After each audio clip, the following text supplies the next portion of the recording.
Alors cette année, il y a des nouveautés durant les Journées du patrimoine, comme au musée des Beaux-Arts de Brest, par exemple, où le projet Artemix invite les visiteurs à détourner des œuvres d'art, d'après ce que j'ai compris. Mathilde, je vais vous demander de nous expliquer un peu plus. Artemix, c'est quoi? C'est vrai que c'est un projet inédit qu'on a la chance d'accueillir au musée des Beaux-Arts cette année, qui a été proposé en fait par les Petits Brouillards et soutenu par le service patrimoine de la ville.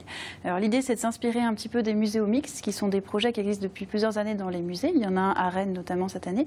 Et le but en fait, c'est de proposer au public en quelque sorte de réinventer le musée, c'est-à-dire de lui laisser un peu la main sur les outils de médiation. Alors vous avez parlé des œuvres, mais ça peut être aussi des espaces, qui proposent en fait leur vision du musée. Alors on fait quoi? On déplace les tableaux, Alors, évidemment, il n'y aura pas forcément des réalisations aussi concrètes lors des Journées du patrimoine. L'idée, c'est surtout de se réunir en fait à plusieurs et puis de réfléchir en fait, d'avoir des échanges d'idées sur des choses qu'on peut proposer.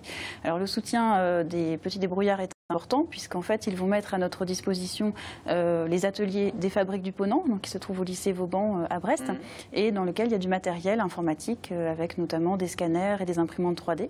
Donc, par exemple, pour la réalisation, imaginons d'un objet du musée qu'on pourrait imprimer en 3 dimensions. C'est un exemple. Voilà.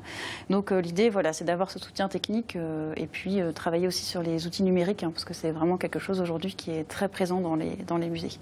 L'objectif, c'est d'attirer des gens qui ne viennent pas forcément d'habitude dans les musées. Vous avez tout compris. Ouais. Alors c'est vrai que c'est vraiment aussi l'objectif, plus généralement des Journées du patrimoine, d'aller au-delà de nos habitués, voilà, et puis de toucher aussi peut-être un public plus jeune, intéressé par les nouvelles technologies.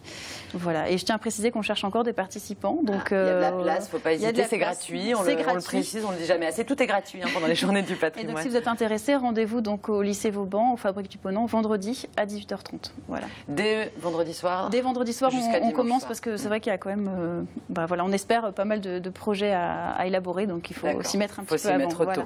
Alors,